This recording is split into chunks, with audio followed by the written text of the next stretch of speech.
डांटे और वर्जिल बचपन से ही एक बात को लेकर एक दूसरे से मुकाबला करते रहते थे। उन दोनों में ज्यादा ताकतवर कौन है, क्योंकि छोटा भाई डांटे जन्म से ही नेचुरल टैलेंट और स्किल लेकर पैदा हुआ था, लेकिन बड़ा भाई वर्जिल के पास कोई नेचुरल टैलेंट नहीं था। उसे हर चीज के लिए डांटे से कहीं ज्यादा मेहनत करनी पड़ती थी और लगातार संघर्ष करना पड़ता था। फिर भी इतनी मेहनत के बाद वो अपने छोटे भाई से आगे नहीं निकल पाता था। यहाँ तक कि डांटे की माँ भी उसे चेतावनी देती थी कि वो किसी को अपनी असली ताकत के बारे में ना बताए। वो कहती थी, बाकी बच्चे वो नहीं कर सकते जो तुम कर सकते हो, इससे उन्हें चोट लग सकती है। लेकिन एक दिन खेलते हुए डांटे को पकड़ने की कोशिश में वर्जिल बुरी तरह गिर जाता है और गंभीर रूप से घायल हो जाता है। फिर भी उसके घाव बहुत तेजी से भर जाते हैं, क्योंकि वो एक डीमन का बेटा है, जबकि उसकी माँ इंसान है। वर्जिल अपनी माँ से पूछता है, मेरे लिए हर चीज इतनी मुश्किल क्यों है, लेकिन डांटे के लिए इतनी आसान?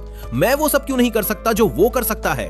उसकी माँ प्यार से जवाब देती है, जब हम किसी चीज को अपनी मेहनत से हासिल करते हैं तभी हम सच में उसके हकदार बनते हैं। फिर एक रात जब वर्जिल सिर्फ पानी पीने के लिए उठता है, तभी उनके घर पर अचानक बहुत सारे डीमंस हमला कर देते हैं। उस हमले के दौरान उनकी माँ मारी जाती है। और क्या आपको पता है कि उस वक्त डांटे कहाँ था? वो डर के मारे कहीं छिपा हुआ था। इसीलिए डीमंस सिर्फ वर्जिल को अपने साथ ले जाते हैं। वे उसे कैद कर लेते हैं और कहते हैं, तुम्हारे फादर के अनगिनत गुनाहों की सजा तुम्हें भुगतनी पड़ेगी। और जो टॉर्चर वे उसे देते हैं वो बेहद खौफनाक होता है। वे उसे जिंदा जला देते हैं और जब भी उसके घाव भर जाते हैं वे उसे फिर से जिंदा जला देते हैं। हमें पता चलता है कि डांटे को कैद हुए काफी लंबा समय बीत चुका है। उसके ठीक सामने लेडी बैठी है, जो डांटे को इस हालत में देखकर साफ तौर पर खुश नहीं है। वो उससे कहती है, एक बार फिर मैं तुम्हें यहाँ अकेला छोड़कर जा रही हूँ। फिर सीन बदलता है और हम देखते हैं कि इंसानों और डीमंस के बीच की जंग पूरी ताकत के साथ चल रही है। असल में मैरी आर्खम, जिसे लेडी के नाम से भी जाना जाता है, एक बहुत खास मिशन के लिए डीमन वर्ल्ड में भेजी गई है और यह विशाल जंग सिर्फ एक ही मकसद के लिए लड़ी जा रही है। मिशन है मुंडस के किले में घुसना और एक बेशकीमती हथियार हासिल करना। एक ऐसा हथियार जो इस जंग का रुख पूरी तरह से हेल के खिलाफ बदल सकता है। हाँ, अब तक आपको समझ आ गया होगा कि इस एक लेजेंडरी हथियार को हासिल करने के लिए अनगिनत जानें कुर्बान की जा रही हैं। लेडी के पास मौजूद डिवाइस उसे उस हथियार की लोकेशन तक ले जा रहा है। रास्ते में बहुत कड़ी सुरक्षा है, लेकिन लेडी के पास एक खास डिवाइस भी है जिसकी मदद से वो इनविजिबल हो सकती है। रास्ते में उसे एक जेल भी मिलती है जहां बेगुनाह कैदियों को बंद करके रखा गया है। और जैसा कि उम्मीद थी, लेडी उनकी रखवाली कर रहे मॉन्स्टर को मार देती है और कैदियों को आजाद कर देती है।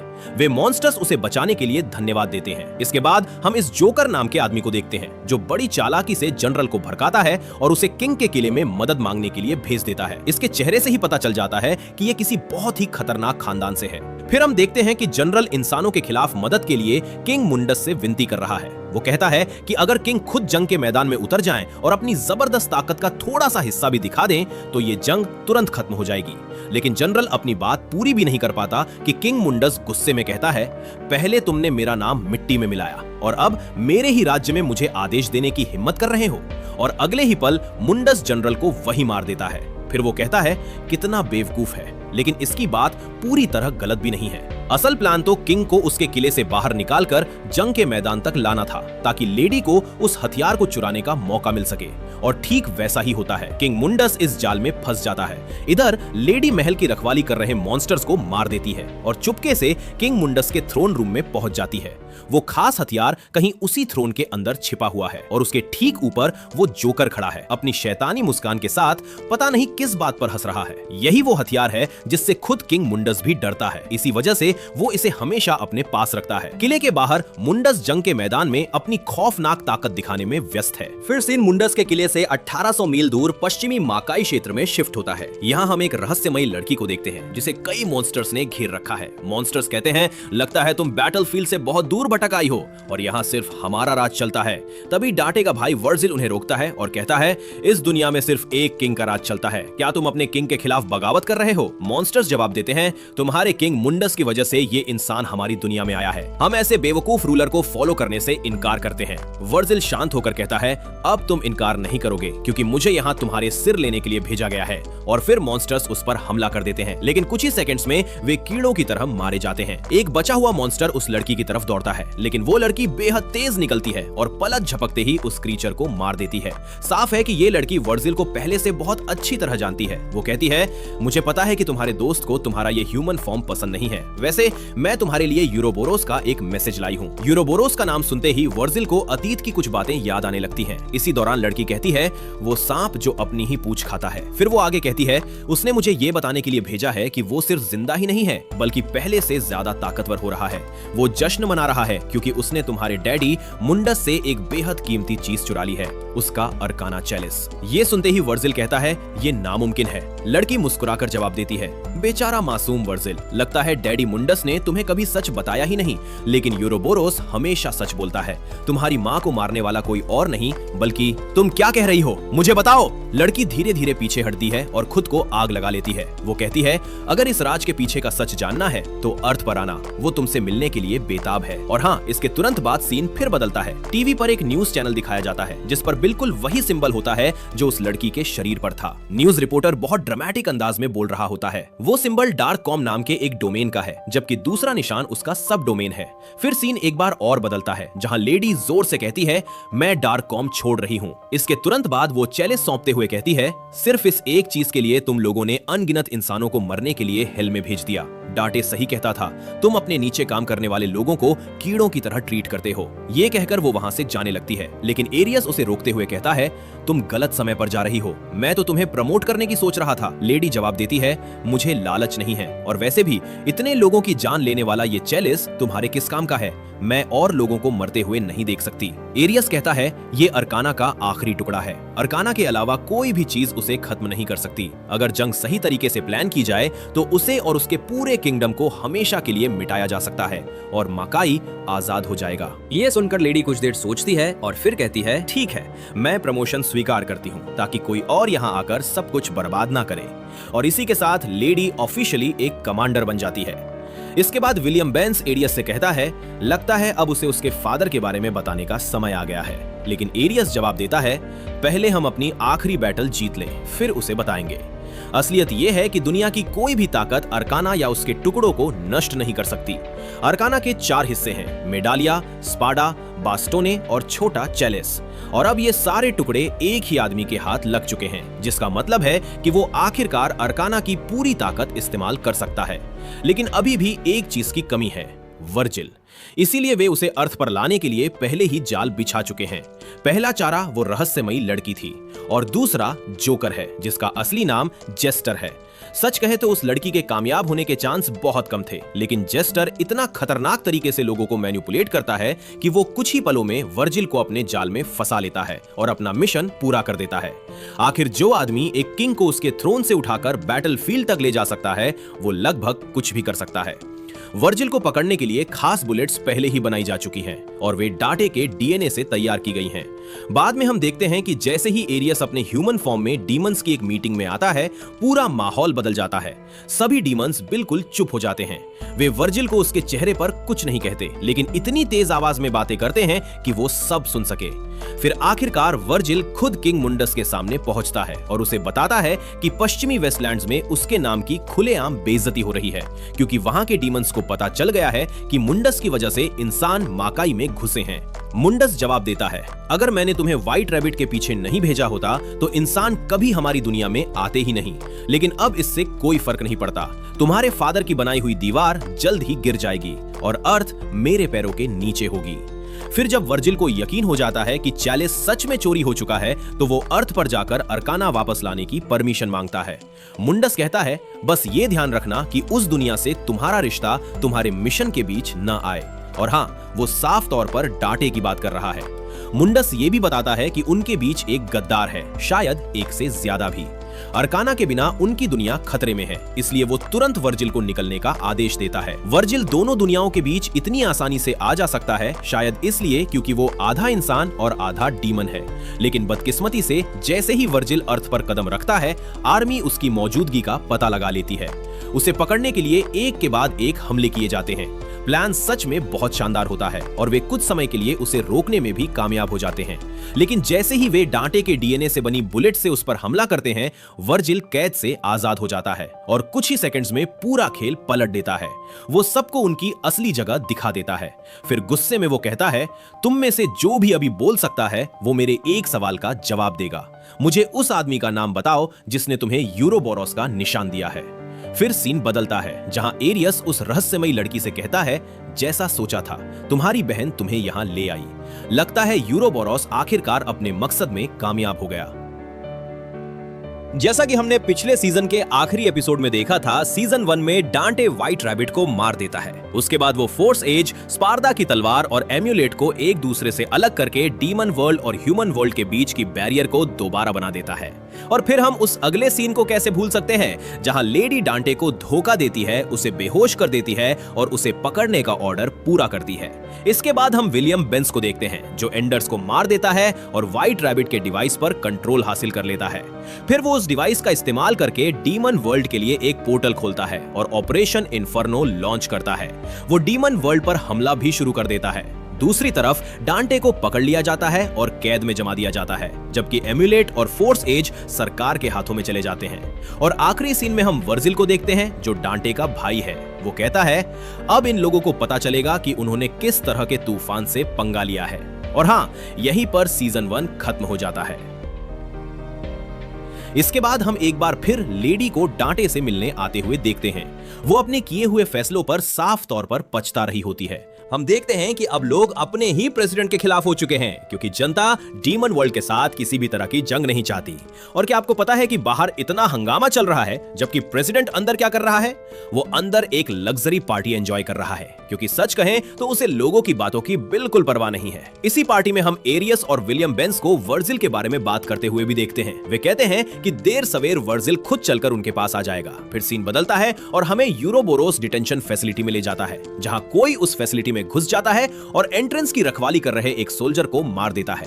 इसके बाद सीन वापस उसी पार्टी में आता है, जहां एरियस और विलियम बेंस फैसला करते हैं कि वे डांटे को कैद से रिहा करेंगे, ताकि उसे उसके अपने भाई के खिलाफ एक हथियार की तरह इस्तेमाल किया जा सके। और डांटे को गवर्नमेंट की साइड पर लाने में मदद करने वाली लेडी होगी, जो उस वक्त फिजिकल ट्रेनिंग में बिजी है। जैसे ही उसे पता चलता है कि डांटे को रिहा किया जा रहा है, लेडी धीरे से कहती है, वो शायद अब मुझसे नफरत करता होगा। फिर सीन दोबारा उसी पार्टी में शिफ्ट होता है, जहां हम प्रेसिडेंट को गुस्से में एरियस और विलियम बेंस का सामना करते हुए देखते हैं। प्रेसिडेंट कहता है, बहुत हो गया, मैंने ये जंग सिर्फ अपना पॉलिटिकल करियर मजबूत करने के लिए शुरू की थी, लेकिन अब बात बहुत आगे बढ़ चुकी है। अगर ये सब ऐसे ही चलता रहा तो मैं अपनी कुर्सी खो दूंगा। एरियस जवाब देता है, और तुम्हें प्रेसिडेंट भी हमने ही बनाया था। प्रेसिडेंट गुस्से में कहता है, यहाँ कंट्रोल मेरे हाथ में है, और अगर मैं चाहूं तो डीमन वर्ल्ड में तुम्हारे सारे माइनिंग कॉन्ट्रैक्ट्स फाड़कर तुम्हारे मुंह पर फेंक सकता हूं। ये सुनकर एरियस भड़क जाता है और प्रेसिडेंट को धमकी देते हुए कहता है, मैंने हर बड़े मीडिया नेटवर्क में भारी इन्वेस्टमेंट की है। मेरा सिर्फ एक फोन कॉल जाएगा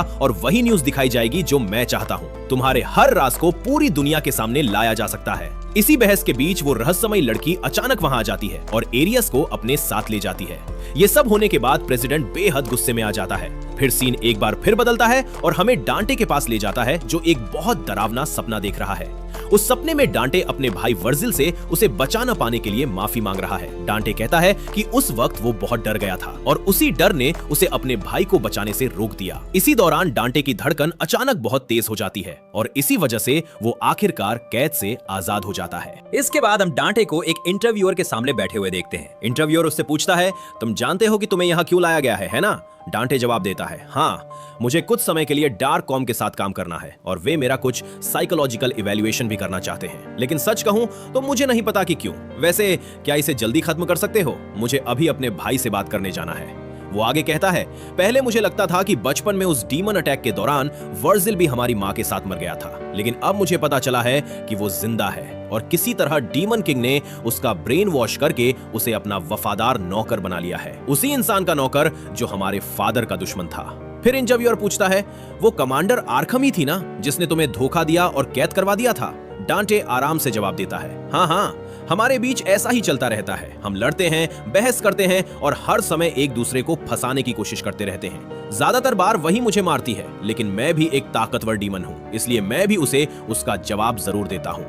फिर सीन बदलता है और आखिरकार हमें पता चलता है कि डांटे के कैद से आजाद होने के बाद असल में क्या हुआ था। डांटे के कैद से निकलने के बाद कमांडर आर्खम उसके पास आती है और उसे बताती है कि उसका भाई वर्जिल अभी भी जिंदा है। ये सुनते ही डांटे बहुत खुश हो जाता है और कहता है कि वो तुरंत अपने भाई से मिलना चाहता है। लेकिन जैसे ही कमांडर आर्खम उसे बताती है कि वर्जिल अब किंग मुंडस के लिए काम कर रहा है, डांटे पूरी तरह हैरान रह जाता है। उसे यकीन ही नहीं होता कि उसका अपना भाई उसी आदमी के लिए काम कर सकता है जिसने उनकी मां को मारा था। इसी दौरान लेडी डांटे को बचपन की एक निशानी देती है और उससे कहती है, तुम मुझ पर भरोसा कर सकते हो, मैं वादा करती हूँ। फिर आगे बढ़ते हुए हम डांटे को उस टेक्नोलॉजी के बारे में पता लगाते हुए देखते हैं जो उसे अपने भाई वर्जिल तक पहुंचने में मदद करेगी।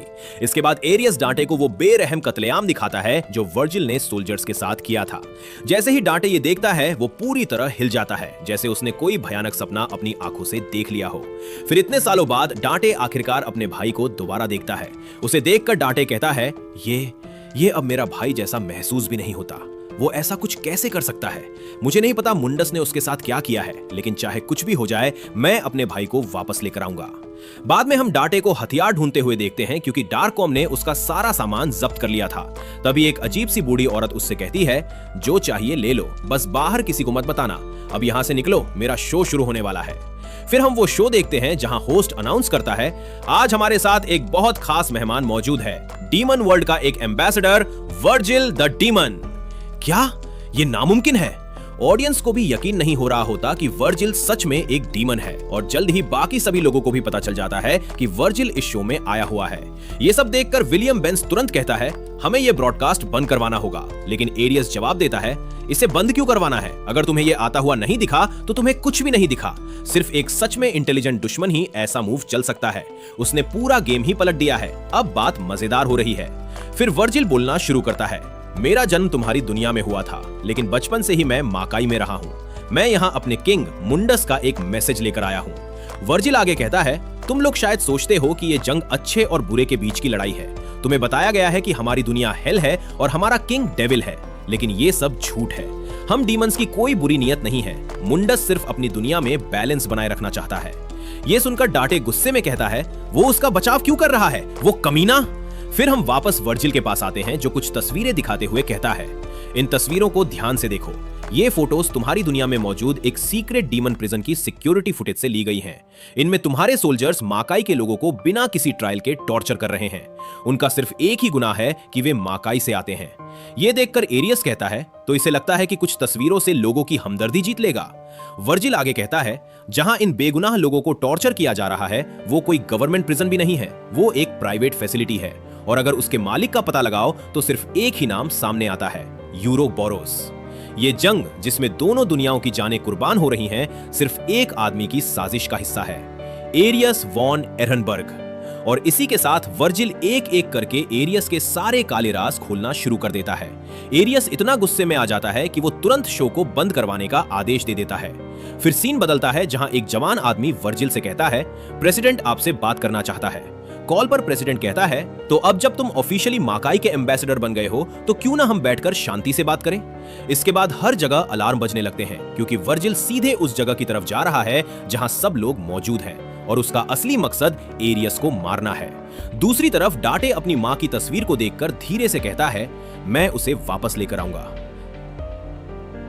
डांटे और वर्जिल बचपन से ही एक बात को लेकर एक दूसरे से मुकाबला करते रहते थे, उन दोनों में ज्यादा ताकतवर कौन है। क्योंकि छोटा भाई डांटे जन्म से ही नेचुरल टैलेंट और स्किल लेकर पैदा हुआ था, लेकिन बड़ा भाई वर्जिल के पास कोई नेचुरल टैलेंट नहीं था। उसे हर चीज के लिए डांटे से कहीं ज्यादा मेहनत करनी पड़ती थी और लगातार संघर्ष करना पड़ता था। फिर भी इतनी मेहनत के बाद वो अपने छोटे भाई से आगे नहीं निकल पाता था। यहाँ तक कि डांटे की माँ भी उसे चेतावनी देती थी कि वो किसी को अपनी असली ताकत के बारे में ना बताए। वो कहती थी, बाकी बच्चे बच्चे वो नहीं कर सकते जो तुम कर सकते हो, इससे उन्हें चोट लग सकती है। लेकिन एक दिन खेलते हुए डांटे को पकड़ने की कोशिश में वर्जिल बुरी तरह गिर जाता है और गंभीर रूप से घायल हो जाता है। फिर भी उसके घाव बहुत तेजी से भर जाते हैं क्योंकि वो एक डीमन का बेटा है, जबकि उसकी माँ इंसान है। वर्जिल अपनी माँ से पूछता है, मेरे लिए हर चीज इतनी मुश्किल क्यों है, लेकिन डांटे के लिए इतनी आसान? मैं वो सब क्यों नहीं कर सकता जो वो कर सकता है? उसकी माँ प्यार से जवाब देती है, जब हम किसी चीज को अपनी मेहनत से हासिल करते हैं तभी हम सच में उसके हकदार बनते हैं। फिर एक रात जब वर्जिल सिर्फ पानी पीने के लिए उठता है, तभी उनके घर पर अचानक बहुत सारे डीमंस हमला कर देते हैं। उस हमले के दौरान उनकी माँ मारी जाती है। और क्या आपको पता है कि उस वक्त डांटे कहाँ था? वो डर के मारे कहीं छिपा हुआ था। इसीलिए डीमंस सिर्फ वर्जिल को अपने साथ ले जाते हैं। वे उसे कैद कर लेते हैं और कहते हैं, तुम्हारे फादर के अनगिनत गुनाहों की सजा तुम्हें भुगतनी पड़ेगी।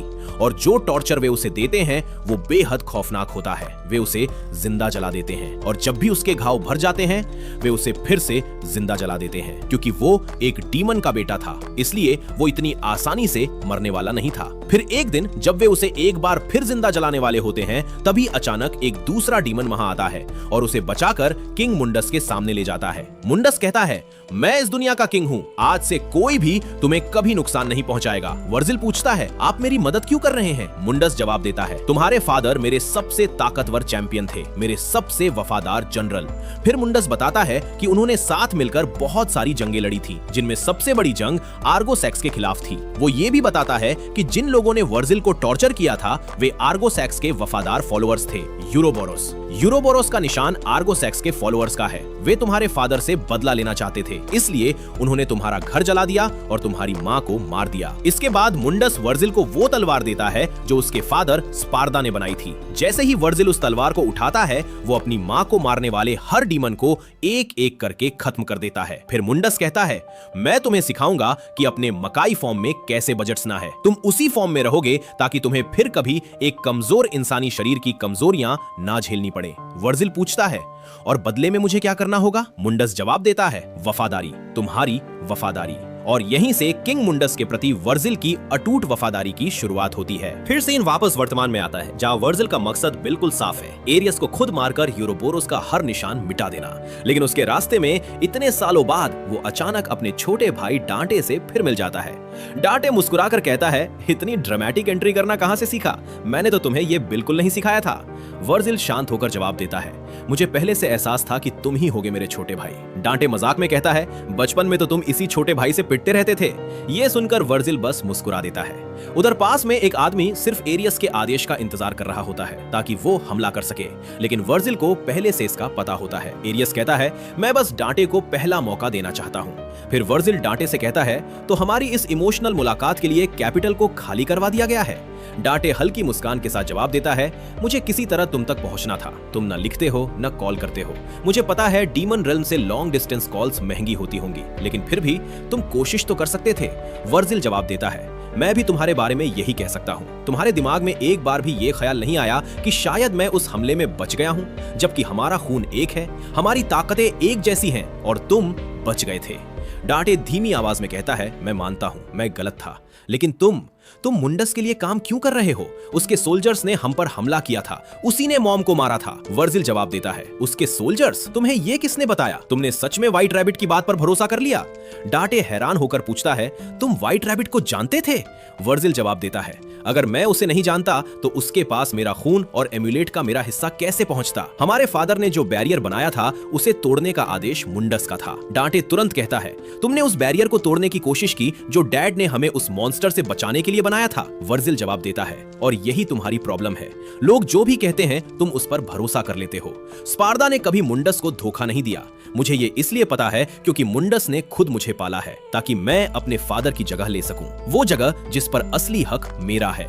डांटे अपने भाई से पूछता है, मुंडस ने तुम्हारे साथ क्या किया है? वर्जिल शांत होकर जवाब देता है, उसने मुझे आजाद किया है। और इतना कहते ही वर्जिल सीधे डांटे पर हमला कर देता है और इसी के साथ दोनों भाइयों के बीच की लड़ाई एक बार फिर शुरू हो जाती है।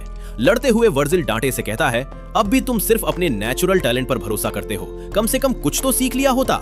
लड़ते हुए डांटे जवाब देता है, मैं तुमसे लड़ना नहीं चाहता। वर्जिल कहता है, जिस पल तुम्हें समझ आया कि तुम मुझे हरा नहीं सकते, तुम बहाने बनाने लगे। मेरे पास वो नेचुरल गिफ्ट्स कभी नहीं थे जिनके साथ तुम पैदा हुए थे। मेरा पूरा बचपन उसी आग में जल गया। लेकिन अब मुझे देखो, मेरी कमजोरियों ने मुझे तुमसे बेहतर बनाया है, तुमसे ज्यादा समझदार, तुमसे तेज, तुमसे ज्यादा ताकतवर। सालों तक मैंने खुद को माकाई की आग में ढाला है, जबकि तुम ह्यूमन फॉर्म में पिज्जा और चॉकलेट आइसक्रीम खाते हुए अपनी जिंदगी बर्बाद करते रहे। डांटे तुरंत जवाब देता है, चॉकलेट नहीं, स्ट्रॉबेरी आइसक्रीम। और फिर एक लंबी और बेरहम लड़ाई के बाद वर्जिल आखिरकार डांटे को हरा देता है।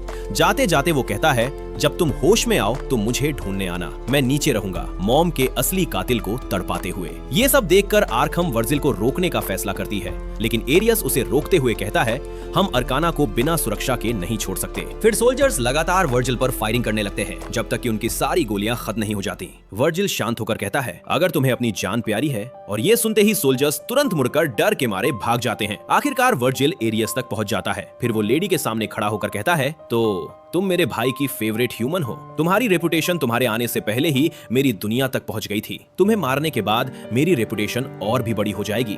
वर्जिल हल्की मुस्कान के साथ कहता है, मुझे नहीं पता क्यों, लेकिन मैं तुम्हारी इज्जत अपने भाई से ज्यादा करता हूँ। तुम्हें अपनी ताकत खुद कमानी पड़ी है। तुम एक ऐसे मकसद के लिए लड़ रही हो जिसके लिए तुम मरने तक को तैयार हो। लेकिन शायद तुम्हें यह सुनना अच्छा ना लगे, तुम्हारे अपने प्रेसिडेंट ने मुझे ये लोकेशन दी है।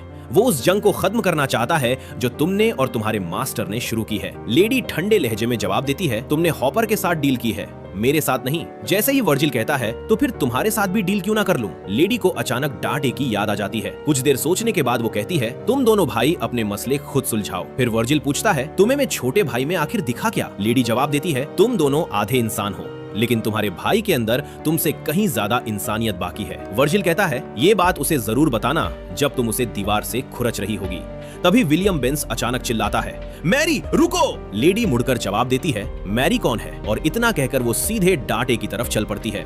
फिर विलियम बेंस वर्जिल से कहता है, तुम्हें क्या लगता है कि हम तुम्हें अर्काना लेकर जाने देंगे? वर्जिल शांत होकर जवाब देता है, सिर्फ अर्काना ही नहीं, मैं एरियस का कटा हुआ सिर भी लेकर जा रहा हूँ। इतने समय से एक बात मुझे परेशान कर रही थी, मकाई के उस बेकार से ग्रुप ने आखिर अर्थ पर मेरी माँ तक पहुँचने का रास्ता कैसे ढूंढ लिया? अब मुझे समझ आ गया है, इसमें किसी इंसान का हाथ जरूर था। कोई ऐसा इंसान जो आर्गोसैक्स के नक्शे कदम पर खुलेआम चलने जितना घमंडी हो। एरियस आगे बढ़कर कहता है, तुम्हारी माँ की मौत से मेरा कोई लेना देना नहीं था, लेकिन हाँ, मैंने तुम्हें ऐसा यकीन जरूर दिलाया ताकि तुम यहाँ आ जाओ। ये सुनते ही वर्जिल गुस्से में चिल्लाता है, झूठे! और तुरंत उस पर हमला कर देता है। लेकिन किसी तरह एरियस वर्जिल के हमले को हैरान कर देने वाली आसानी से रोक देता है और आखिरकार अपनी असली ताकत दिखाता है। फिर एरियस कहता है, काश तुम समझ पाते कि ये सब मेरे प्लान का हिस्सा था। मुझे पता था कि प्रेसिडेंट की कुर्सी पर बैठा वो पागल कुत्ता आखिरकार मेरे खिलाफ हो जाएगा। तुम अब भी नहीं समझे है ना? तुम्हारा मकसद और मेरा मकसद एक ही है। वर्जिल ठंडे लहजे में जवाब देता है, मुझे गलत मत समझो, मैं सिर्फ अपने किंग का वफादार हूँ। एरियस हंसते हुए कहता है, मुंडस तुम्हें शुरू से बेवकूफ बनाता आया है बच्चे, मैं तो सिर्फ तुम्हारा दोस्त बनना चाहता था। और ये कहते हुए एरियस किसी तरह अर्काना चैलिस को अपने अंदर समा लेता है और उसकी ताकत को अपना बना लेता है।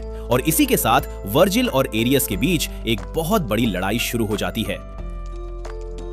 मेरा नाम वर्जिल है और इस समय मैं डीमन किंग मुंडस के अधीन ट्रेनिंग ले रहा हूं ताकि एक दिन अपनी माँ के कातिलों से बदला ले सकूं। मेरी माँ इंसान थी और मेरे पिता, जिन्हें मैंने अपनी पूरी जिंदगी में कभी देखा तक नहीं, एक डीमन थे। यानी मैं आधा इंसान और आधा डीमन हूँ। मैंने अपना पूरा बचपन इस नरक जैसी दुनिया में डीमंस के बीच बिताया है, जहाँ मैंने खुद को हर दिन पहले से ज्यादा ताकतवर बनने के लिए मजबूर किया। और मैं आर्गोसैक्स के उस निशान से नफरत करता था, क्योंकि उसी निशान की वजह से मेरा पूरा बचपन बर्बाद हो गया था। आज भी जब मुझे वो पल याद आता है जब मेरी माँ मेरी आंखों के सामने मारी गई थी, तो मैं टूट जाता हूँ। एक बार मेरे किंग ने मुझसे कहा था, डेविल्स कभी रोते नहीं, और उसी पल मैंने अपने अंदर बचे हुए रोने वाले इंसान वर्जिल को हमेशा के लिए मार दिया। मेरे किंग ने मुझे बताया था कि आर्गोसैक्स एक बेहद निर्दयी शासक था। वो बच्चों को उनकी माओं के सामने जिंदा निगल जाता था और उन बेबस माओं को सब कुछ देखने पर मजबूर करता था। उनकी चीखें सुनकर वो हंसता था। लेकिन मेरे किंग मुंडस ने उस खौफनाक दौर का अंत कर दिया, क्योंकि वो उससे ज्यादा ताकतवर था और मैं भी ताकतवर बनना चाहता था। इतना ताकतवर कि अपनी माँ के कातिल को अपने हाथों से मार सकूं, जो इस वक्त मेरे सामने खड़ा था। मेरी माँ का कातिल एरियस पहले ही अरकाना चैलिस को अपने अंदर समा चुका था, जिससे उसे हराना बेहद मुश्किल हो गया था। मुझे सिर्फ उसकी जान नहीं चाहिए थी, बल्कि वो अरकाना चैलिस भी चाहिए था, जिसे उसने मेरे किंग मुंडस से चुराया था। लेकिन ये आदमी, जिसे मैं पूरे दिल से अपनी माँ का असली कातिल मानता था, बार बार यही कह रहा था कि उसकी माँ की मौत में उसका कोई हाथ नहीं था। मगर मैं उसकी एक भी बात पर यकीन नहीं कर सकता था। मैं बार बार उससे पूछता रहा, मेरे घर पर हमला करवाने का आदेश तुमने ही दिया था, है ना? मेरी माँ को तुमने ही मरवाया था। लेकिन मैं जितनी बार पूछता, वो हर बार सब कुछ नकार देता। फिर उसने मुझसे कहा, तुमने उन डीमन से कभी ये क्यों नहीं पूछा जिन्होंने तुम्हारी माँ को मारा था कि उन्हें वहां किसने भेजा था? तुम सच जान पाते, उससे पहले ही मुंडस ने उन्हें तुम्हारे ही हाथों मरवा दिया। और उसी पल मेरे सारे शक यकीन में बदल गए। हमारे बीच सचमुच एक गद्दार था। ठीक वही बात जिसके बारे में मेरे किंग मुंडस ने मुझे बहुत पहले ही चेतावनी दी थी, क्योंकि एरियस को उस दिन की सच्चाई आखिर पता कैसे हो सकती थी? और फिर खुद एरियस ने ये बात खुलेआम स्वीकार कर ली। हाँ, ये सच है, तुम्हारे बीच एक गद्दार है, ऐसा इंसान जो किंग के दरबार में बहुत ऊंचे पद पर बैठा है और सबकी आंखों के सामने बड़ी चालाकी से छिपा हुआ है। फिर घमंड से मुस्कुराते हुए एरियस बोला, तुम उसे कभी हरा नहीं पाओगे। ये सुनते ही मैं उसका सीना चीरने ही वाला था, लेकिन अचानक उसने अरकाना चैलिस की ताकत से मुझे रोक दिया। फिर उसने एक और भी भयानक सच बताया। उसने माना कि माकाई में मेरे पास वही दूध उसी ने भेजा था, और इतना ही नहीं, वो अरकाना के बाकी तीनों टुकड़े भी हासिल कर चुका था। अब अरकाना की पूरी ताकत उसके हाथों में आ चुकी थी, और उसी ताकत के दम पर वो दावा कर रहा था कि वो आर्गोसैक्स को फिर से उसके असली सिंहासन पर बैठा देगा, उसी सिंहासन पर जहां इस समय मेरे किंग मुंडस बैठे हुए हैं। आर्गोसैक्स, वही राजा जो बच्चों को उनकी माओं के सामने जिंदा निगल जाता था। ये सुनकर मुझे अचानक डांटे की याद आ गई। मेरा छोटा भाई, वही भाई जिसे मैंने इतनी बुरी तरह हराया था कि वो सचमुच दीवार पर चिपक गया था, और उसकी मदद करने के लिए पहले ही मैरी आर्खम उसके पास पहुंच चुकी थी। असल में मैंने ही उसे डांटे के पास जाने दिया था, और मैंने डांटे को उस तरह दीवार पर इसलिए दे मारा था क्योंकि वो मेरे रास्ते में खड़ा था। उधर एरियस मुझे मार नहीं सकता था, क्योंकि उसे अपना असली मकसद पूरा करने के लिए मेरे खून की जरूरत थी, और आखिरकार वो मेरा खून लेने में कामयाब हो गया। मेरा खून निकालते हुए वो कहता है, अब ठीक 22 घंटे बाद आर्गोसैक्स आखिरकार आजाद हो जाएगा। लेकिन वो अपनी बात पूरी भी नहीं कर पाता कि मेरा छोटा भाई डांटे उसे शब्दों से नहीं बल्कि सीधी गोलियों से जवाब देता है। और जैसे ही मैं आजाद होता हूँ, मैं मौका देखकर एरियस का एक हाथ काट देता हूँ। मैं उसका सिर धड़ से अलग करने ही वाला होता हूँ कि तभी वो रहस्यमयी लड़की हमारे बीच आ जाती है,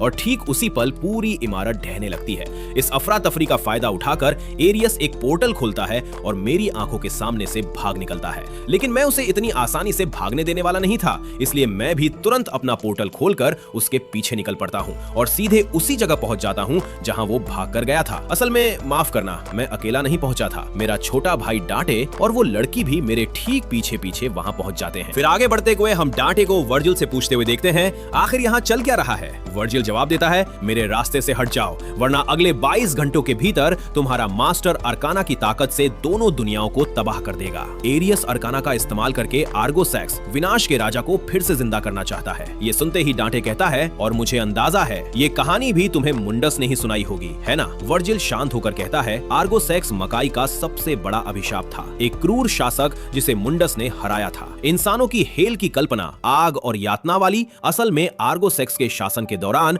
मकाई की झलक देखकर बनी थी। एरियस सिर्फ मुंडस को मारने के लिए आर्गोसैक्स को वापस नहीं लाना चाहता, वो दोनों दुनियाओं को विनाश में डुबो देना चाहता है। डांटे गुस्से में जवाब देता है, और फिर भी तुमने व्हाइट रैबिट की मदद की थी ताकि वो बैरियर खोल सके, सिर्फ इसलिए क्योंकि मुंडस ने तुम्हें ऐसा करने को कहा था। वर्जिल कहता है, अब हमें हमारे फादर के बनाए उस बैरियर की जरूरत नहीं है। इंसानों का पूरा इतिहास झूठ पर बना हुआ है। हमारे फादर ने वो बैरियर इंसानों की रक्षा के लिए नहीं बनाया था, उन्होंने उसे इसलिए बनाया था ताकि मकाई इंसानी कीड़ों से दूर रहे। डांटे तुरंत पलटकर कहता है, डैड ने इंसानों को कभी कीड़े नहीं समझा, अगर ऐसा होता तो वो कभी इंसानों से रिश्ता ही नहीं बनाते। वर्जिल गुस्से में जवाब देता है, तुम्हें सच में लगता है कि वो इंसानों से अपने वारिस पैदा करना चाहते थे? अगर ऐसा होता तो वो हमें कभी छोड़कर नहीं जाते। सच्चाई बहुत आसान है, उन्हें शर्म थी कि उन्होंने एक इंसान से प्यार किया था, और सच कहूं तो तुम्हें भी शर्म आनी चाहिए। डांटे गुस्से से चिल्लाता है, तुम मॉम के बारे में ऐसी बात कैसे कह सकते हो? और ठीक उसी समय जब डांटे और वर्जिल एक बार फिर लड़ने वाले होते हैं, तभी अचानक लेडी का डिवाइस अरकाना के चारों टुकड़ों का पता लगा लेता देता है। अर्काना चैलिस अभी भी एरियस के पास है, लेकिन डिवाइस के मुताबिक बाकी तीनों टुकड़े भी यहीं कहीं पास में हैं, शायद किसी बेसमेंट में छिपे हुए। डांटे पूछता है, अगर एरियस के पास पहले ही अर्काना के सारे टुकड़े हैं तो वो इंतजार किस बात का कर रहा है? अगले 22 घंटों में ऐसा क्या खास होने वाला है? लेडी जवाब देती है, ग्रहण। कल एक दुर्लभ हाइब्रिड सूर्य ग्रहण लगेगा, ऐसा ग्रहण जो 100 साल में सिर्फ एक बार होता है। फिर वर्जिल समझाता है, उस ग्रहण से निकलने वाली ब्रह्मांडीय ऊर्जा एरियस को अर्काना की पूरी ताकत सक्रिय करने देगी, लेकिन तभी जब उसके पास अर्काना के चारों टुकड़े होंगे। यानी ग्रहण खत्म होने से पहले हमें कम से कम अर्काना का एक टुकड़ा उससे दूर रखना होगा। फिर लेडी आगे बढ़कर कहती है, ठीक है, तो आखिरकार हमारे पास एक प्लान है। मैं तुम दो को सीधे अर्काना के टुकड़ों तक ले जाऊंगी, लेकिन तब तक तुम दोनों बेवकूफ अपने बचकाने भाई भाई वाले झगड़े को यहीं रोक दो। इसके बाद तीनों अर्काना की तरफ निकल पड़ते हैं। उधर दूसरी तरफ हम एरियस को उसकी लैब में देखते हैं, जहां वो अपने घावों का इलाज कर रहा है। बल्कि सिर्फ इलाज ही नहीं, वो अपने लिए एक रोबोटिक हाथ भी बना रहा है। फिर सीन फ्लैशबैक में चला जाता है और हमें एरियस का बचपन दिखाया जाता है। हम देखते हैं कि वो अपने पिता को एक खास चीज दिखाने की कोशिश कर रहा है, वही चीज जिसकी तलाश उसके पिता लंबे समय से कर रहे थे। लेकिन उसकी तारीफ करने की बजाय उसका शराबी पिता उसे जोर से धक्का देकर कहता है, तुम्हें लगता है कि तुम मेरी मदद कर रहे हो? मेरी सारी परेशानियों की वजह तुम ही हो। फिर वो एरियस को पीटना शुरू कर देता है और कहता है, दर्द और तकलीफ हमारी किस्मत में लिख दी है। इस दुनिया में हमारी औकात कूड़े से ज्यादा नहीं है। चाहे तुम कुछ भी कर लो, चाहे मैं कुछ भी कर लूं, हम अपनी किस्मत कभी नहीं बदल सकते। फिर सीन एक बार फिर बदलता है, जहां हम प्रेसिडेंट को ये मानते हुए देखते हैं कि शायद वर्जिल ने सबको मार दिया है। लेकिन तभी विलियम बेंस जिंदा उसके सामने आ जाता है। विलियम कहता है, लगता है तुमने अपनी वफादारी किसी और को बेच दी। विलियम को जिंदा देखकर प्रेसिडेंट चौंक जाता है और घबराते हुए कहता है, मुझे समझ नहीं आ रहा कि तुम क्या कह रहे हो। तभी विलियम एक ऑडियो रिकॉर्डिंग चलाता है, जिसमें प्रेसिडेंट खुद ये कबूल करता हुआ साफ सुनाई देता है कि उसने वर्जिल से सौदा किया था और उसे एरियस और अर्काना की लोकेशन बता दी थी। ये सुनकर एक डरा हुआ सोल्जर कहता है, मैंने आप पर भरोसा किया था। प्रेसिडेंट तुरंत घबरा जाता है और चिल्लाकर कहता है, मैं कोई कमजोर प्रेसिडेंट नहीं हूं, समझे? और फिर वो पागलों की तरह अपनी बेगुनाही साबित करने की कोशिश करने लगता है। लेकिन वो सोल्जर जो अपने इतने साथियों की मौत देखकर पहले ही सदमे में था, अचानक प्रेसिडेंट पर गोलियां चला देता है और उसे मार डालता है। उसे मारने के बाद वो खुद रोने लगता है और कहता है, मैंने ये क्या कर दिया। उधर पास की एक स्क्रीन पर एरियस शांत होकर कहता है, लगता है हमारी एक समस्या अपने आप ही खत्म हो गई। फिर सीन बदलता है, जहां एरियस को अपने पिता द्वारा किए गए सारे अत्याचार याद आने लगते हैं। उन यादों की वजह से वो ठीक से सो भी नहीं पाता। फिर अचानक एरियस टूटे हुए कांच का एक टुकड़ा उठाता है और अपने ही पिता पर हमला कर देता है। वो बार बार उन्हें चाकू की तरह घोंपता रहता है जब तक कि उसकी मौत नहीं हो जाती। असल में ऐसा लगता है जैसे एरियस अपनी यादों में भी उन्हें बार बार मारकर एक अजीब सी खुशी महसूस करता हो। इसके बाद हम देखते हैं कि उसका रोबोटिक हाथ पूरी तरह उसके कटे हुए हाथ की जगह ले चुका है। अचानक अर्काना चैलिस तेज रोशनी से चमकने लगता है और एरियस को सीधे आर्गोसैक्स के सामने पहुंचा देता है। आर्गोसैक्स कहता है, अब हम दोनों पूरी तरह संपूर्ण हो चुके हैं। एरियस जवाब देता है, 28 जन्मों के बाद हमने आखिरकार अपना लक्ष्य हासिल कर लिया। पूरा अर्काना बिल्कुल सही समय पर हमारे हाथों में है। आर्गोसैक्स कहता है, ये नश्वर शरीर मेरे पुनर्जन्म का पात्र बनकर सम्मानित होगा। एरियस जवाब देता है, हम दोनों उस दुनिया के पात्र बनेंगे जो आखिरकार अपनी जंजीरों से आजाद होने वाली है। आर्गोसैक्स कहता है, हाँ, आग के द्वारा आजाद। प्रकृति और सभ्यता का हर नियम राख बन जाएगा, हम असीमित हो जाएंगे। फिर सीन वापस डांटे, वर्जिल और लेडी के पास आता है, जो आखिरकार अर्काना तक पहुंच जाते हैं। लेकिन अर्काना के चारों ओर एक बेहद शक्तिशाली एनर्जी बैरियर मौजूद है। तभी अचानक एरियस की साथी लूसिया उनके सामने आ जाती है ताकि उन्हें आगे बढ़ने से रोका जा सके, और कुछ ही पलों में वो उनके सामने एक भयानक खतरा छोड़ देती है। एरियस के एक्सपेरिमेंट से बनाए गए अनगिनत डीमंस। बिना एक पल गवाए लड़ाई शुरू हो जाती है। वे एक एक करके डीमंस को मारते जाते हैं, लेकिन उनकी संख्या इतनी ज्यादा होती है कि लड़ाई बेहद कठिन हो जाती है। डांटे कहता है, हमें और ताकत लगानी होगी। वर्जिल तुरंत जवाब देता है, मैं तो पहले से पूरी ताकत लगा रहा हूँ, बच्चे की तरह तो तुम लड़ रहे हो। डांटे कहता है, हमें टीम बनाकर लड़ना होगा। याद है बचपन वाला खेल जिसमें हमें झंडा पकड़ना होता था? उस दिन सारे बच्चे हमारे खिलाफ हो गए थे और हम दोनों ने मिलकर उन्हें हरा दिया था। वर्जिल जवाब देता है, मुझे तो याद है कि तुमने एक पेड़ गिरा दिया था जिससे एक बच्चा मरते मरते बचा था। सच कहूं तो मैं अकेले ही बेहतर लड़ता हूं। डांटे हंसते हुए कहता है, मेरी याददाश्त इतनी अच्छी नहीं है, लेकिन तुम्हें ये तो याद होगा कि हमने वो झंडा कैसे जीता था। और बस इसी के साथ दोनों भाई बचपन वाली वही रणनीति फिर से अपनाते हैं। वर्जिल एक पोर्टल खोलता है और सीधे अर्काना तक पहुंचने की कोशिश करता है, लेकिन लूसिया उसे रोक देती है। फिर डांटे दूसरी तरफ से हमला करता है और सीधे अर्काना के सामने पहुंच जाता है, लेकिन लूसिया उसे भी पीछे धकेल देती है और देखते ही देखते वो पोर्टल बंद हो जाता है। तीनों मिलकर हमला करने की तैयारी करते हैं, लेकिन तभी वर्जिल अचानक एक पोर्टल खोलता है और चालाकी से डांटे और लेडी को बहुत दूर टेलीपोर्ट कर देता है। फिर वो कहता है, और यहीं खत्म होता है तुम बच्चों का ये छोटा सा खेल। इतना कहकर पोर्टल उनके पीछे बंद हो जाता है। उसी समय लेडी मुश्किल से होश में होती है और एक ट्रक जिसका ड्राइवर गहरी नींद में है पूरी रफ्तार से उसकी तरफ बढ़ रहा होता है। उधर वर्जिल अब भी डीमन से लड़ रहा होता है कि तभी अचानक एरियस उसके सामने आ जाता है। जैसे ही वर्जिल उसे देखता है वो पूरी तरह अपना आपा खो देता है और बिना एक पल गवाए उस पर हमला कर देता है, लेकिन उसे ये पता नहीं होता कि अब एरियस के पास एक रोबोटिक हाथ भी है। एरियस मुस्कुराकर कहता है, तुम सच में बहुत जिद्दी हो, है ना? फिर वो वर्जिल को भी एक दूसरी जगह टेलीपोर्ट कर देता है। सीन फिर बदलता है जहां ट्रक बस कुछ ही सेकंड में लेडी को कुचलने वाला होता है कि तभी डांटे छलांग लगाकर उसकी जान बचा लेता है। लेडी मायूस होकर कहती है, सब खत्म हो गया, मैंने अपना मौका खो दिया, मैं फिर से नाकाम रही। फिर सीन वापस एरियस के पास आता है जो अर्काना के चौथे टुकड़े को अपने शरीर से अलग करके बाकी टुकड़ों के साथ रख देता है, लेकिन जैसे ही वो उन्हें सक्रिय करने वाला होता है सिक्के के आकार वाला अर्काना का टुकड़ा अचानक लाल रंग से चमकने लगता है। तभी हम डांटे को असली चौथा अर्काना टुकड़ा हाथ में पकड़े हुए देखते हैं। वो मुस्कुराकर कहता है, तुम हारी नहीं हो। असलियत ये थी कि आखिरी पल में डांटे ने सिर्फ अर्काना का टुकड़ा ही नहीं छीना था, बल्कि उसकी जगह बिल्कुल असली जैसा दिखने वाला एक नकली सिक्का रख दिया था। फिर डांटे हल्की मुस्कान के साथ कहता है, जैकपॉट। ये समझते ही कि उसके साथ चाल चली गई है, एरियस गुस्से से आग बबूला हो जाता है और दूसरी तरफ ये सुनकर कि डांटे कामयाब हो गया, लेडी इतनी खुश हो जाती है कि अचानक अपने होठ डांटे के होठों पर रख देती है। हाँ, उसने सचमुच डांटे को किस कर लिया और जाहिर सी बात है डांटे भी उस पल का पूरा मजा लेने लगता है और इसी किस के साथ एपिसोड खत्म हो जाता है। तो चलो दोस्तों, अगर अगला एपिसोड देखना चाहते हो तो सब्सक्राइब जरूर करना और अगर वीडियो पसंद आई हो तो एक लाइक भी कर देना।